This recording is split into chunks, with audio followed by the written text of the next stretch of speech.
அனைவருக்கும் என்னுடைய நன்றி. இந்த படத்தில் சம்பந்தப்பட்ட ஊரே எங்க ஊர் தான். அந்த உப்பளம் இருக்கிற ஊரு எங்க ஊரு. அந்த உப்பளத்தில் எப்படி சிரமப்படுவாங்கங்கிறத காட்டல. ஆனா அதே சமயத்தில் இந்த லைன்மேன் அங்க இருக்கிறாரு அப்படிங்கிறத காமிச்சிருக்காங்க. இந்த லைன்மேன்ங்கிறவர் எவ்வளவு முக்கியமானவருங்கிறது நிறைய பேருக்கு தெரியாது. மினிஸ்டர் கலந்துக்கிற கூட்டத்தில் கூட உருவி விட்டு போயிடுவாங்க. அதே மாதிரி எங்க அம்மன் கோயில் திருவிழாவில் பார்த்தீங்கன்னா அவங்களுக்கு ஒரு 500 ரூபா கொடுத்தா தான் ஒழுங்கா விடுவாங்க, இல்லாட்டி ஏதாவது ஃபீஸ் பண்ணிட்டு போயிடுவாங்க. ஆனா இந்த லைன்மேன் அவர் எங்க ஊருக்காரராக இருக்கிறதுனால சார்லி அந்த இதுல முக்கியமா பாராட்டப்பட வேண்டிய விஷயம் என்னன்னா, முதல் விஷயம் 100க்கு 100 அந்த தூத்துக்குடி பாஷையை கரெக்டா பயன்படுத்திருக்காங்க. இதுவரைக்கும் நான் எத்தனையோ படம் பார்த்துருக்கேன், இந்த மாதிரி 100க்கு 100 தூத்துக்குடி எங்க ஊர் பாஷையை யாருமே சரியா ஹேண்டில் பண்ணல.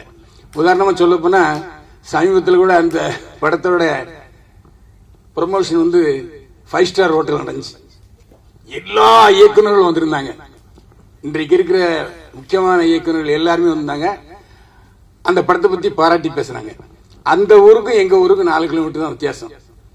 ஆனா அதுல கூட ஒரு சாதியை பற்றி பெருசா பேசுனதுடைய விளைவு தான் அதுக்கு பப்ளிசிட்டி இருந்தது. ஆனா அந்த அளவுக்கு வருமானம் இல்லை. அது நிறைய பேர் மூடி மறைச்சிட்டாங்க. ஆனா இந்த இதுல சொன்ன மாதிரி அந்த சாதி இனம் இதெல்லாம் காட்டவே இல்லை. அந்த ஊர்ல வேற சாதியும் கிடையாது. அதான் முக்கியமான விஷயம். உப்பளத்தில் வேலை செய்யறவங்க எல்லாருமே எங்க ஊருக்காரங்க தான், எங்க ஆளுக்கு தான். அதுல எந்த சந்தேகமே இல்லை.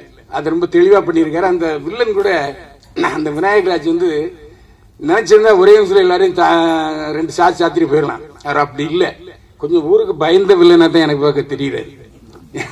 ஏன்னா உப்பளம் கண்டிப்பா நடத்தணும். அப்ப நடத்தும் போது ஒரே நிமிஷத்துல அந்த லைன் போட்டு தள்ளுறா அப்படின்னு போடுற ரொம்ப நாள் ஆகாது. அதே மாதிரி அந்த கருப்பு சட்டைங்கிற ஒரு விஷயம் அது எனக்கு கொஞ்சம் திணிப்பு இருக்கிற மாதிரி எனக்கு தெரியுது. ஏன்னா அவர் ஒருவேளை தொடர்ந்து கருப்பு சட்டை போட்டுறதுனால இந்த மாதிரி இருக்கு. அதை லைட்டா தொட முயற்சி பண்ணியிருக்காரு. ஆனா வேண்டாம், ஆபத்தாயிருன்னு சொல்லிட்டு அப்படி ரிவர்ஸ் ஆயிருக்காரு இயக்குனர் உதயகுமார்ங்கிற நல்லா தெரியுது.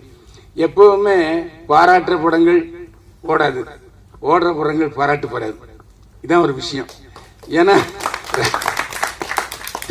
என்ன காரணம்னா, சினிமா என்பது பொழுதுபோக்குங்கிற விஷயத்திலிருந்து இன்னும் நம்ம ஜனங்க மாறல. ஏன் நானே மாறல.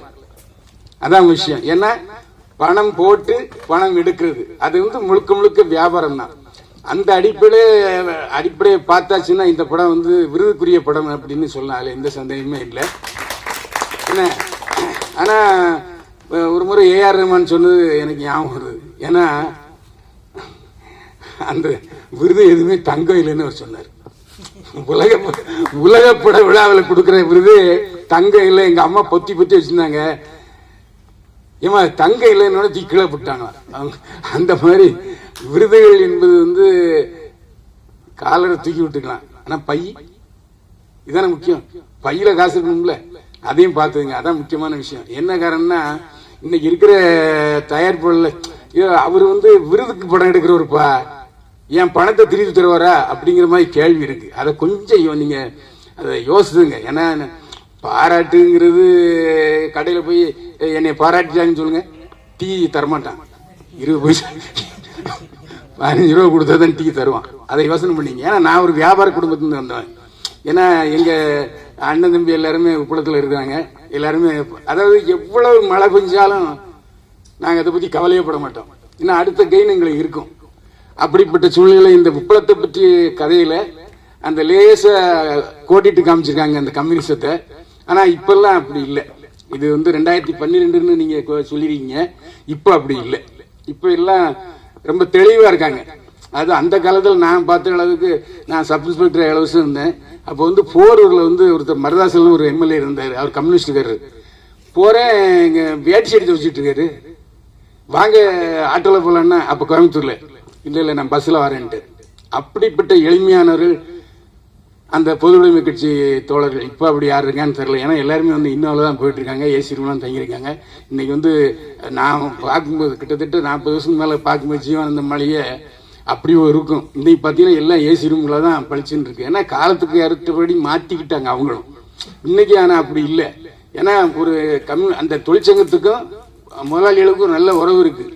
அதே மாதிரி இதில் இன்னொரு லாஜிக் என்ன பண்ணிட்டாங்கன்னா, நான் ஒரு பெர்மிஷன், அரசாங்க பெர்மிஷன் வாங்காமல் உப்பெல்லாம் நடத்த முடியாது. இப்படி நான் வந்து லாஜிக்காக சொல்லிட்டு நிறைய சொல்லிட்டு இருப்பேன், அது தேவையில்லை. பட் இதையும் இந்த படத்தை எடுத்தவங்களுக்கு என்னுடைய பாராட்டு. ஆனால் இந்த முதலீடு போட்டவங்களுக்கு முதலீடு வரணும். அந்த அளவுக்கு இதில் என்ன விஷயம்னா, இவங்க ப்ரொமோஷனில் கொஞ்சம் கவனிக்க தவறிட்டாங்கிறது தான் என்னுடைய இது. ஏன்னா படம் வெளியாகிறதுக்கு முன்னாடி நீங்கள் வந்து ப்ரொமோஷன் தான் தியேட்டரில் கொஞ்சம் நல்லாயிருக்கும். ஏன்னா நீங்கள் ஆகாயில் நாம் வித்துட்டோம் அப்படிங்கிறதுல நீங்கள் அந்த பப்ளிசிட்டியை சரியாக கவனிக்கலைங்கிறதா என்னுடைய. ஏன்னா நான் பத்திரிகைக்காரனா மீடியாக்காரனாக இருக்கனால அதை ஒன்று எனக்கு தெரிஞ்சுது. ஏன்னா ஒரு வாழையும் அது ஒரு கதை, இது ஒரு உப்பள கதை, ரெண்டும் ஒரே கதை தான். என்ன வாழை வந்து 3 மாசம்தான். அப்போ கூட அந்த இயக்குனரை கேட்டேன், நீங்கள் 1 வருஷம் வாழை காரு சுமக்கிற மாதிரி காமிச்சிருக்கீங்களே, 3 மாசம் தான். நானே அன்னை சும்மா இருக்குன்னே, உங்களுக்கு தெரியும், பேசாம விட்டுருங்கன்ட்டு. ஏன்னா இது அப்படி இல்லை. இதுவும் அதே மாதிரி தான். அந்த வெயில் காலத்தில் கிடைக்கிறது அந்த உப்பளம். அந்த 2 இதுலையுமே பார்த்தீங்கன்னா அவருக்கு வந்து நல்ல வசதி இருந்து, பேக்ரவுண்ட் வந்து நல்லா புஷ் பண்ணி அடிச்சு தூள் பறத்திட்டாரு. ஆனால் இவங்களுக்கு அந்த புஷிங் இல்லை. புஷிங் என்ன அர்த்தம், இந்த விளம்பர உக்தி அவங்களுக்கு இல்லை. இப்போ நல்ல வேளை சுரேஷ் கம்மாச்சி இந்த ஷோ போடுறதுக்காக உதவி பண்ணியிருக்காரு. ஏன்னா அவரும் ஒரு நல்ல படத்தை எடுத்தவர், நல்ல படத்தை எடுத்து கையை சுட்டுக்கிட்டவர்னு நான் சொல்றேன். ஏன்னா அவரும் ஒரு வித்தியாசமான ஒரு படத்தை எடுத்தவர். அதாவது ஒரு பெண் போலீஸ் எந்த அளவுக்கு டாய்லெட் இல்லாமல் கஷ்டப்படுறாங்கிற ஒரு சின்ன நாட்டை வச்சுட்டு பிரமாதமாக பண்ணியிருந்தாரு. ஆனால் எல்லாரும் சேர்ந்து பாராட்டினோம். ஆனால் அவர் பெரிய நஷ்டம் சந்திச்சார். அதுக்கப்புறம் படம் எடுத்து லாபம் அடைஞ்சிட்டாருன்னு வேற விஷயம். ஆனால் இன்னைக்கு அவருக்கு இந்த மாதிரி ஒரு ஷோ நடத்துறதுக்கு அவர் உதவி பண்ணதுக்கு அவருக்கு தான் நன்றி சொல்லணும். ஏன்னா சுரேஷ் கமாச்சி ஒரு நல்ல மனிதர். அதாவது இந்த மாதிரி படங்களுக்கு அவருக்கு டிஸ்ட்ரிபியூஷன் பண்ணலாம் ஒரு ஆசை இருந்திருக்கும். அதுக்கான சூழ்நிலை அமைஞ்சிருக்கான்னு நினைக்கிறேன். எனிவே இந்த லைன்மேன் அப்படிங்கிறது லைன்ல நின்று கீழே நின்று படம் பார்க்கக்கூடிய சூழ்நிலையை உருவாக்கணும். அடுத்த படத்திலேயாவது கொஞ்சம், அதாவது சொன்ன மாதிரி ட்ரையாக இருக்குது. படம் பார்க்கும்போது கொஞ்சம் ட்ரையாகவே தான் இருந்துச்சு. அளவைத்த காட்சிகள் இருந்தது, அதில் நான் எந்த சந்தேகமே இல்லை. சில இது வந்து திருப்பங்கள் வந்து வித்தியாசமாக இருந்துச்சு. அந்த டீ கடைக்காரர் கொலை பண்ணுறதெல்லாம் வந்து யாருமே எதிர்பார்க்காத ஒரு விஷயம்.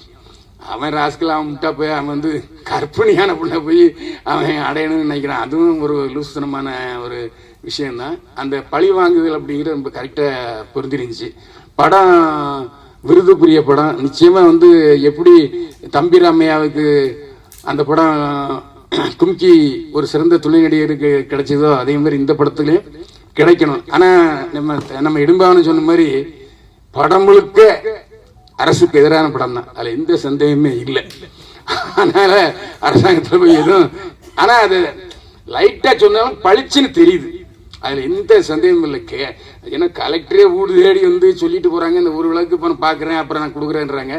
அதில் என்னன்னா அவர் ஏற்கனவே அப்ளிகேஷன் போட்டிருந்தவருக்கு அந்த வேலை கிடைச்சுன்னு சொன்னால் எனக்கு சந்தோஷமா இருந்திருக்கும். இல்லை எங்கள் ஒப்பனுக்கு பதிலாக அவர் என்ன கையில் தானே அடிபட்டுருக்கு, அதுக்கு அப்பாவுக்கு பதிலாக வாங்கங்கிற ஒரு லாஜிக்கெல்லாம் இந்த மாதிரிலாம் சொன்னால் நிறைய நான் விமர்சனம் ஆயிடுவேன். அதெல்லாம் நான் தவிர்த்துடுறேன். அதனால் படம் வந்து அள வச்ச படம், உருவி வச்ச படம். கொஞ்சம் இடையில கொஞ்சம் நிறைய பொறுமையை சோதிக்கிற விஷயங்கள் இருந்தாலும் கடைசி வரைக்கும் என்னதான் சொல்கிறாங்க பார்ப்போம் அப்படின்னு நான் பார்த்துட்டேன். ஏன்னா இந்த படம் ஃப்ரெஷ்ஷாக போடும்போது நான் இல்லை. ஏன்னா காலையில் 9 மணிக்கு போட்டாங்க, 9 மணிக்கு யார் போய் வருவா, அதனால வர்றதுக்கு வாய்ப்பு எல்லாம் போயிடுச்சு. எனிவே இந்த படம் வந்து மிகச்சிறந்த படம். அடுத்த படத்தை வசூல் வர்ற அளவுக்கு நல்ல படமாக பண்ணுங்க வாழ்த்துக்கிறேன்.